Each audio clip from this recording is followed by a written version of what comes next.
салом тамошобинони гиромӣ, хулосаи хабарҳои муҳими 25 январи тоҷикистонро аз пойгоҳи хабари бомдод бароятон пешкаш мекунем. шурӯъ мекунем аз як нигоҳи кӯтоҳ ба сархати хабари муҳими рӯз дар ин барнома. ашраф ғанӣ дар иморот дучори сактаи мағзӣ шудааст. тоҷикистон дар масъалаи коррупсия дар дунё ҷойи 150-умро гирифт. поёни даврони пешво қудои духтари Назарбоевро аз мансаб озод карданд. боздошти боз як зодаи тоҷикистон барои даст доштан дар ғурати 100 миллион рубли завҷаи Градский. не метро кор мекард, не светофор. се кишвари осиёи марказӣ бебарқ монд. 116 ҳолати гирифторӣ ба коронавирус дар тоҷикистон дар 4 рӯзи охир. ҳалокати як кӯдак ва як марди солхӯрда дар 2 садама дар Фархор ва Вахш. ва акнун тафсилоти хабарҳо.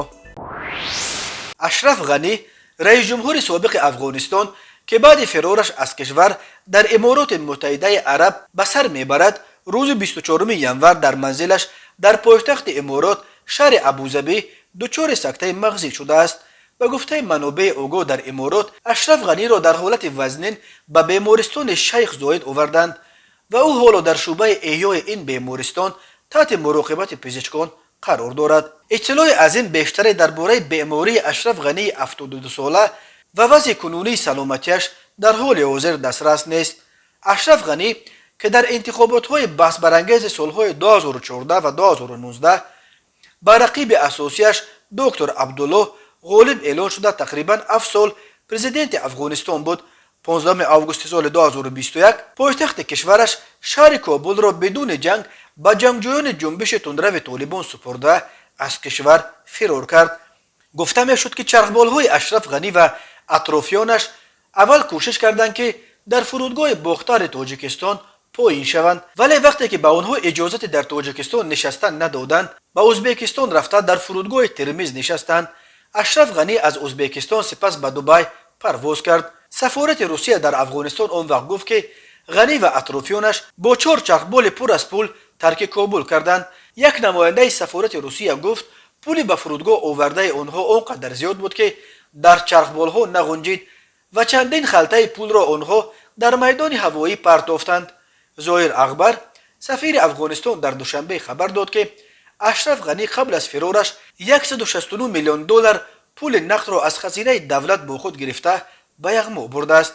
ашраф Ғанӣ чанд дафъа ин иддаоро рад кард ва гуфт, фурсати иваз кардани попӯшиҳояшро пайдо накард ва фирор кардааст. вале ин иддаои ӯро бархе аз афроди наздикаш рад карданд ва гуфтанд, ашраф Ғанӣ аз чанд рӯзи пеш барои фирор омодагӣ мегирифт. баъди фирори Ғанӣ, урдуи давлатии Афғонистон Кобулро ҳам ба Толибон супурд ва ин гурӯҳи тундрав қудратро ба даст гирифта таъсиси дубораи Амороти Исломии Афғонистонро эълон кард.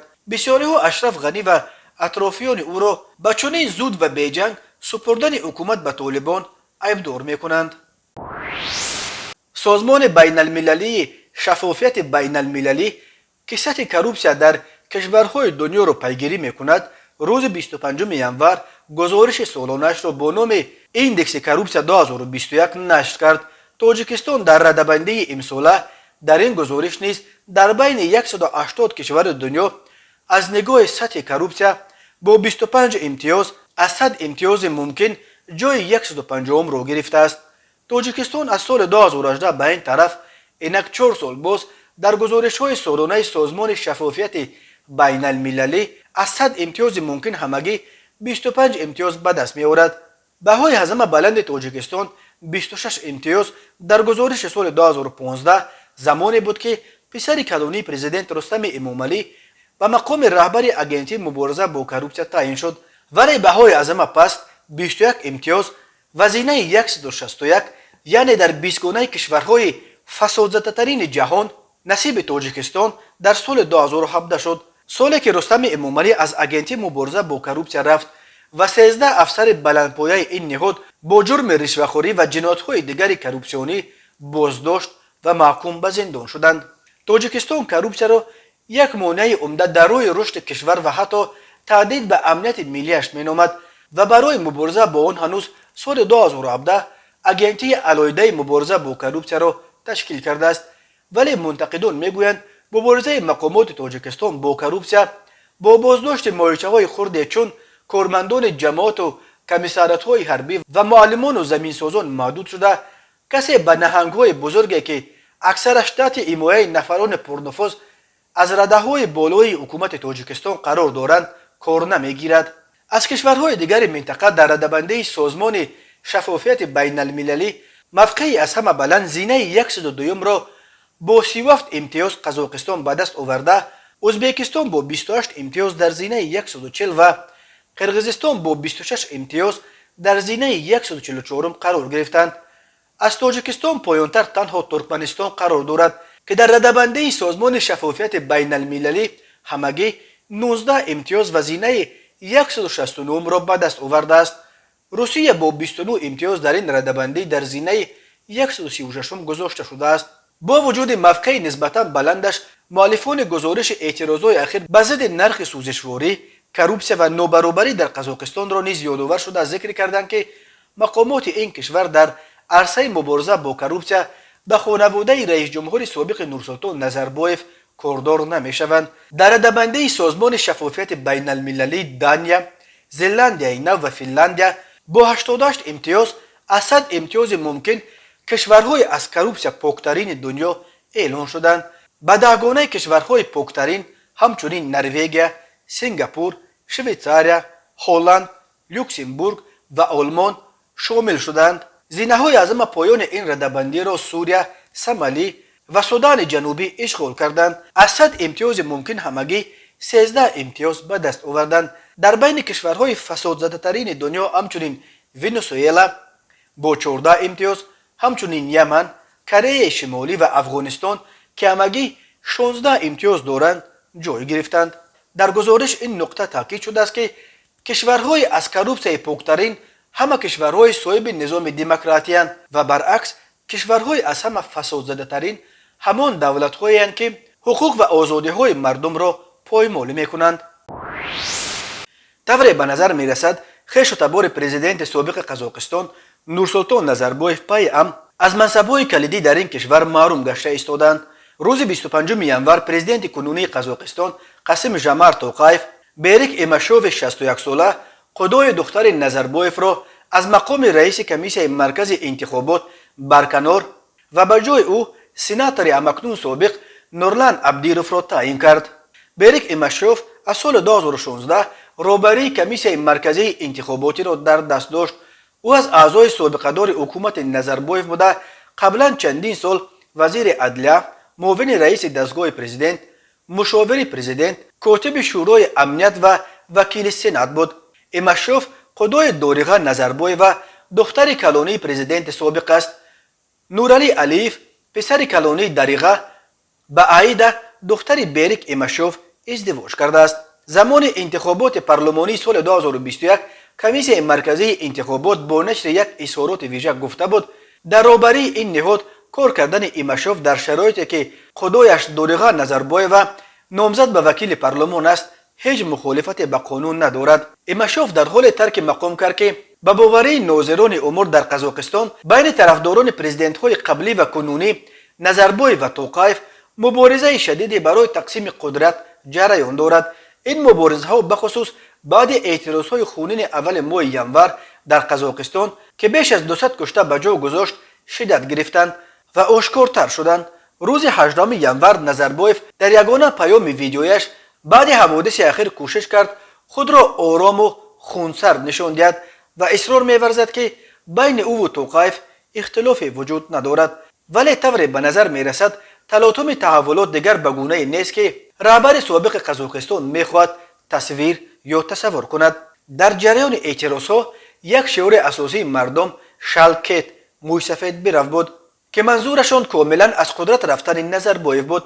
در آن روزها اعتراضگران حتی به گردن هیکل نظربایف در شهر تلد قرغون سیم بسته آن را از بیخ کندند. نورسلطان نظربایف که از سال 1989 بر قزاقستان رهبری میکرد ماه مارت سال 2019 رسما مقام پرزیدنتیش را به توقایف سپرد، ولی از پس پرده همچون پیشوای ملت رئیس شورای امنیت و رهبر حزب حاکم همچنان امور ریاست کشور را در دستان خود نگاه داشته توقایف را عملا به یک نوع پرزیدنت نمایشی تبدیل داده بود. ولی ناظران امور بر اینند که اعتراضهای اخیر نقطه آغاز پایان دوران نورسلطان نظربایف در قزاقستان شد. تماشابینان عزیز، یادآور می‌شویم خلاصه مهمترین اخبار تاجیکستان را از پایگاه خبری بامداد تماشا دارید. برنامه را ادامه می‌دهیم. امیدجان جباروف سال تولدش 1994 زاده دهه غزنترک نویه دیوشتیج ولایت سغد تاجیکستان در مسکو با اتهام دست داشتن در قضیه پرسر و صدای غارت 100 میلیون روبل مارینا کاتاشنکا زوجه آوازخوان مرحوم روس الکساندر گراتسکی دستگیر شده است. در این باره خبرگزاری ریا نووستی با تکیه به منبعش در مقامات حفظ حقوق و نشر عکس اورینتیروفکای امیدجان جباروف خبر داد. گفته می شود امیدجان جباروف که قبلا برای دادن پاره سود شده از 22 ینور برای حمله به زوجه گراتسکی در جستجوی فدرالی قرار داشت توسط برنامه شناسایی قیافه ها به دست افتاد. کامراهای نظارتی قیافه او را در ایستگاه متروی مندلیفسکیا ثبت کردند. خبر داد است منبع ریا نووستی بنا به اطلاع این منبع امیدجان جباروف از سال 2011 در مسکو زندگی میکرد ولی رسما در یگانجا کار نمیکرده است. امیدجان جباروف اینک دومین زاده تاجیکستان است که در چارچوب پرونده غارت پولهای زوجه گراتسکی دستگیر می شود. پلیس روسیه روز 23 ینور شهروند 25 ساله تاجیکستان رومیز را دستگیر کرد ولی بعد بازپرسی او را جواب داد. تلفن او در نزدیکی محل حمله قرار داشته است ولی رومیز اثبات کرده است که تلفنش را آن روز به یک خویشش داده بود و خودش در یک جای تماما دیگر و دور قرار داشت. رسانه‌های روسیه با تکیه به منابع نزدیک به تفتیشات خبر می‌دهند که ظاهراً یکی از سه غارتگری که پولهای زوجه گراتسکی را به یغما بردند برادر رمیز است که یک روز بعد آن حمله ماشین تویوتا خریده از روسیه به قزاقستان فرار کرده است. راه‌های اساسی زمینی از روسیه به تاجیکستان از طریق قزاقستان می‌گذرند و از احتمال دور نیست که او الکی به تاجیکستان رسیده باشد. یادآور می‌شویم مارینا کاتاشنکا قبلا به پلیس خبر داد که روز 16 ینور در راه در حدود ناحیه نرفامینسکی ولایت مسکو سه مرد مسلح برقصدانه صدمه تشکیل کرده به ماشین او نشستند و مجبورش کردند که به خانه‌اش برگشته 100 میلیون روبل پول نقدی را که در خانه داشت برآورده به آنها دهد. غارتگران سپس کاتاشنکا را مجبور کردند که آنها را با ماشینش تا اپریلوفکا برد. در اینجا یغماگران از ماشین او فرآمده به یک ماشین دیگر نشستند ولی قبل از فرار 5 میلیون روبل کاتاشنکا را به او برگرداندند. مصلحت دادند که با این پول چه که دلش میخواهد زندگی کند. پلیس ماشینی را که یغماگران با آن فرار کردند خیلی زود در ناحیه سکولنکی شهر مسکو پیدا کرد. ماشین به اسم خلاقوف نامساکن ولایت تور ثبت شده بود ولی او بیانات داد که این ماشین را با باوری خط به امیدجان جباروف نام شهروند تاجیکستان فروخته است. جباروف به نوبت خود قبلا بیانات داده است که این ماشین را به یک هموطنش فروخته است. گمان می‌رود که این خریدار اخیر همان برادر رمیز باشد. در همین حال خواهر الکساندر گراتسکی ادعای کلینشان درباره غارت شدنشان زیر شبهه گذاشته است. او گفته است مارینا کاتاشنکا هنوز رسما وارث پول و مال گراتسکی نشده است و میتوانست این غارتگری را وانمود کند تا که شانه خود را از مسئولیت تقسیم میراث با دیگر وارثان گراتسکی خلاص کند. الکساندر گراتسکی آوازخوان و آهنگساز شناخته روس روز 28 نوامبر سال 2021 در سن 72 از عالم چشم پوشید. او 17 سال آخر با مدیر اوکراینی کاتاشنکا زندگی میکرد و آنها 2 فرزند هم داشتند ولی عقد نکاح گراتسکی با همسر جوانش همگی 1 ماه پیش از مرگ آوازخوان رسما ثبت شده است که این همه به آتش شک و شبهه خویشاوندان دیگر گراتسکی و فرضیه غارت 100 میلیون روبل کاتاشنکا روغن بیشتر میریزد. روز 25 ینور بر اثر صدمه در شبکه عمومی نیروی برق آسیای مرکزی تقریبا همه قلمرو قرقیزستان همچنان مناطق زیاد در ازبکستان و قزاقستان از جمله شهرهای بزرگ چون تاشکند و الماتا از نیروی برق چند ساعت محروم شدند. در تاشکند حتی مترو از کار برآمد و فرودگاه‌های ازبکستان کار خود را باز داشتند. در بشکک انتقال آب هم قطع شد و سویتافورها از کار ماندند در الماتا هرچند مترو کار میکرد ولی ترالیبوس ها و قطاره های روی آهن حرکت ماندند. این صدمه به تاجیکستان تاثیر نرساند چون که این کشور تازه در مرحله بازگشت به شبکه عمومی نیروی برق آسیای مرکزی قرار دارد و هنوز پوره به آن شامل نشده است. وزارت انرژتیک قزاقستان در شرح این صدمه گفت انتقال نیروی برق در کشور به دلیل سوء توازن به وجود آمده در شبکه‌های برق ازبکستان و قرقیزستان قطع گردیده است. وزارت انرژتیک ازبکستان برعکس صدمه در حدود قزاقستان را دلیل آورد. وزارت انرژتیک قرقیزستان گفت انتقال برق در تمام حلقه انرژتیکی آسیای مرکزی قطع شده است. مشکل بی‌برقی در این سه کشور تقریباً از ساعت 11 سر شد و تنها در نیمه دوم روز مقامات اعلام کردند که مشکل رفع شده ایستاده است و انتقال نیروی برق به تدریج برقرار کرده می شود. چنین یک صدمه بزرگ در شبکه عمومی نیروی برق آسیای مرکزی 12 ینور سال 2013 نیز روی داده بود. آن وقت بسیاری از شهر و ولایت‌های ازبکستان و قزاقستان و قرقیزستان چند روز به نیروی برق مانده بودند. وزارت تندرستی تاجیکستان شام 24 ینور خبر داد که در یک شبانه روز آخر در کشور باز 31 حالت نو گرفتارشوی شهروندان به کرونا ویروس نو کووید 19 ثبت شده است. این وزارت که از 20 نوامبر به این طرف یگان حالت نو کرونا ویروس را تصدیق نمی‌کرد در 4 روز آخر الکی درباره 116 مورد نو سرایت کرونا ویروس خبر داد. با تصدیق این 116 حالت نو گرفتاری شهروندان به کرونا ویروس در 4 روز آخر شماره رسمی گرفتار شدگان به این ویروس از آغاز پاندمی تا شام 24 ینور در تاجیکستان بر اساس آمار رسمی وزارت تندرستی به 17211 نفر رسید. وزارت تا امروز مرگ 124 نفر را به علت کرونا ویروس رسما تصدیق کرده است. ولی بسیاری ها بر اینند که شماره واقعی گرفتار شدگان و قربانیان کرونا ویروس در تاجیکستان خیلی بیشتر از این آمار رسمی است. اعتراف موج نو کرونا ویروس در تاجیکستان در حالی است که در این اواخر هزاران نفر از ساکنان تاجیکستان و اکثر با تمام اهل عائله هایشان گرفتار بیماری سرماخوردگی غیر عادی شدند. طبیبان این بیماری را زکام یا گریپ مفصلی میگفتند ولی نتیجه های تشخیص ده ها نفری که به آزمایشگاه های خصوصی مراجعت کردند نشان داد که آنها گرفتار کرونا ویروس شدند. روز 20 ینور در جلسه سالانه حکومت تاجیکستان پرزیدنت امامعلی رحمان نیز به تندی از وزارت تندرستی برای پنهان کردن معلومات واقعی درباره کرونا ویروس انتقاد کرد و از جمله خطاب به وزیر تندرستی جمال الدین عبدالله‌زاده گفت ما کی را فریب داده ایستاده‌ایم، ما خودمان را فریب داده ایستاده‌ایم. گفته می شود که محض بعد انتقاد پرزیدنت وزارت تندرستی مجبور شد که حالت‌های نو گرفتاری به کرونا ویروس را اعتراف و نشر کند. این وزارت از 13 سپتامبر سال 2021 سیاست گویا به نیستی رسیدن کرونا ویروس در تاجیکستان را پیش گرفته در این بین همگی 5 مورد نو سرایت این بیماری را تصدیق کرده بود و تمام. بار آخر این وزارت از آشکار شدن حالت‌های نو کرونا ویروس در کشور 20 نوامبر خبر داده بود. و حالا یک مرور کوتاه به اخبار کریمینالی و حادثه‌های ناخوش روز.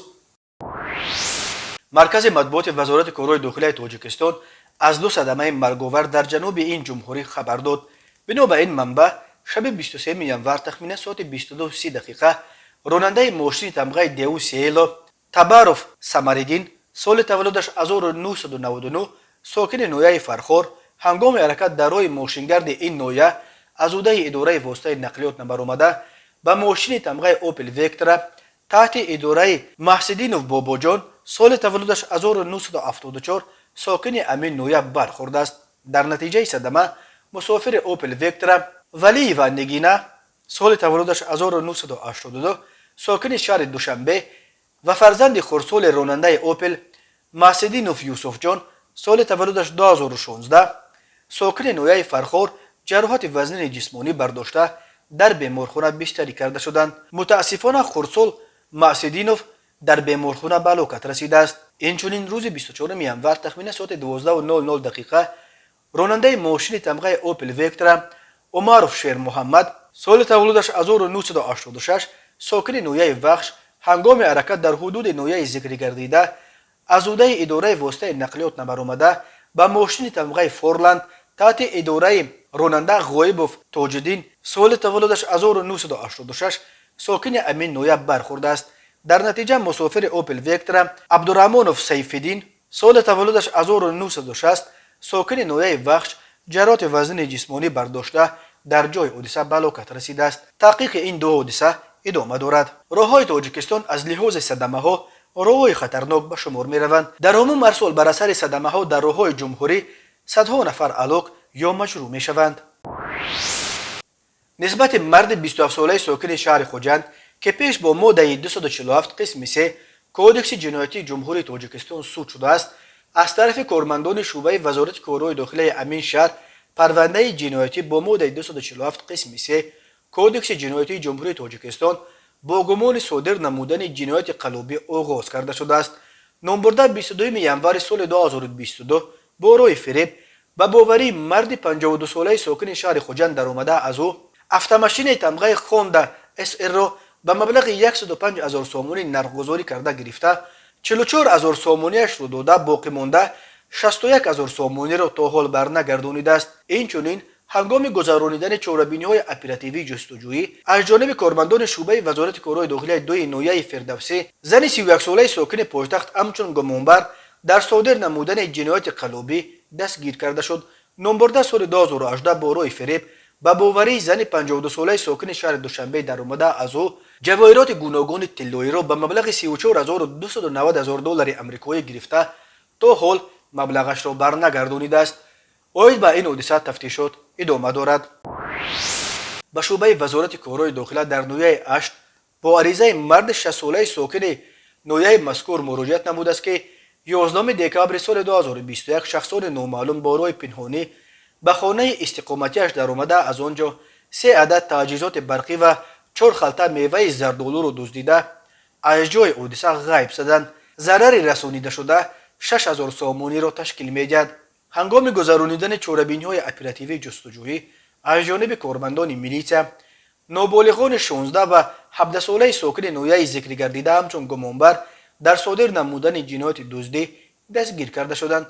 ҳамзамон ба шӯъбаи вазорати корҳои дохила дар нояи Бобоҷон Ғафуров бо аризаи марди 59-солаи сокини амин ноя муроҷиат намудааст ки аввалҳои моҳи январи соли 2022 шахсони номаълум бо роҳи пинҳонӣ ба хонаи истиқоматиаш даромада аз он ҷо 2 адад дастбанди тиллоиро дуздида аз ҷои ҳодиса ғайб заданд.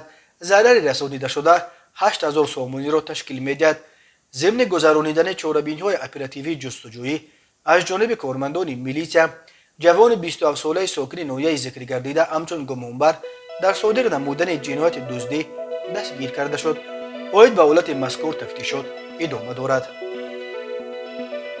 тамошобинони азизу гиромӣ, ин буд муруре ба хулосаи чанд хабари муҳими имрӯзи тоҷикистон. хабару гузоришҳои бештар аз тоҷикистон ва дар бораи тоҷикистону атрофи онро дар сомонаи пойгоҳи хабари бомдод дар ин нишона пайгирӣ намоед: www.bomdod.com. хуш бошед.